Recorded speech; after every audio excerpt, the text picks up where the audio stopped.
Hey guys, in today's video I'm going to be showing you how to wire a light switch. I've been doing electrical since the age of 13 and I have a total combined experience of in school and in the field knowledge of 9 years. The first thing I want you guys to know is a couple of the tools that we're going to need to make this process easy. The first thing you're going to need is a pair of rubber safety gloves, a non-contact voltage tester, a utility knife, a flathead screwdriver. This flathead screwdriver is a 1/4 inch, and a number 2 Phillips head screwdriver, a pair of wire strippers, a pair of linesman pliers. Another important item you're going to need is electrical tape. A portable external light source. You don't have to use one like this. You can use one that's a flashlight. You can use one that also attaches to the head. Let's jump right into it. The first thing you want to do is locate the switch that you're actually going to change, and with the switch in its own position, it should operate a light. Then you walk over to your panel box or your fuse box and you turn off the breakers until the light that controls the switch is now off. After the light that the switch controls turns off, then you know that the circuit is safe to operate on. Score the edge of the faceplate that the switch is on to avoid ripping paint off the wall.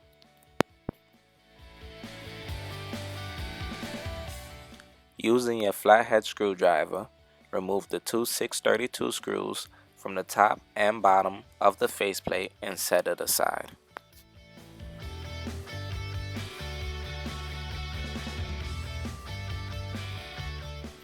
Then remove the top and bottom 632 screws from the top and bottom of the switch and use the fixture yoke to pull the switch outwards towards you.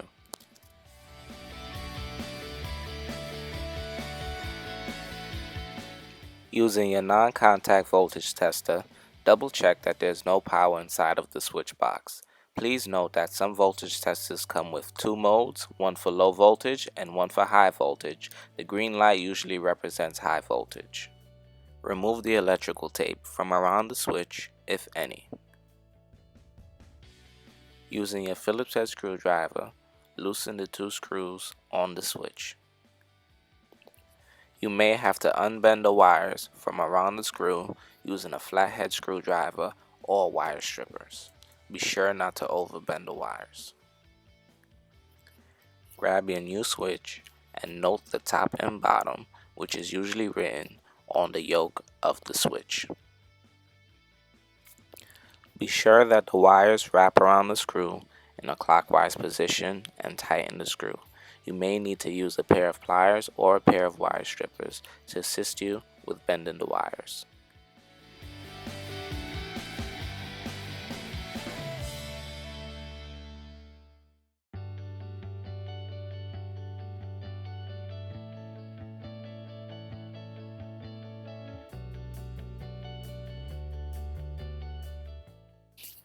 If there is no green ground wire available, you may purchase one with a 1032 screw already attached to it. Please note that in some cases, switches may be of the self-grounding type and this wire may not be necessary. Depending on what box you have installed inside the wall, the ground wire may be installed in a different location.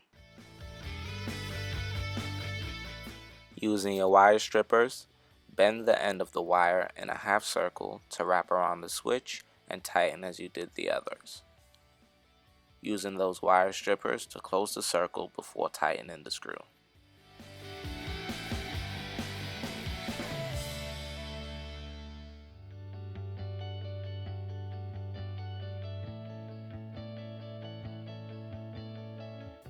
Start tucking some of the wires back. Tape around the switch once or twice and be sure to avoid taping over the screws.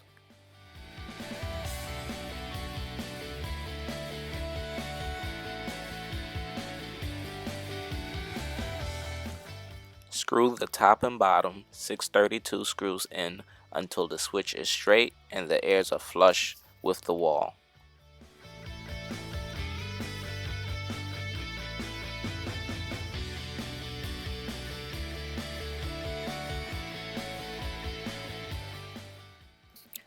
Grab your wall plate and tighten the two 632 screws.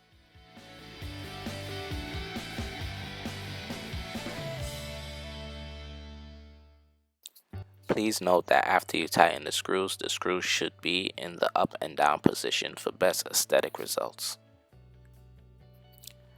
After completing this installation, you want to turn the circuit breaker back on or reinstall the fuse and test for proper functionality of the switch. Hey, if you made it this far in this video, I want to thank you and ask you to hit that like button for me because it does help bring this useful information to other people. If you would like to see more electrical related videos, drop a comment down below and let me what other videos that you're interested in seeing.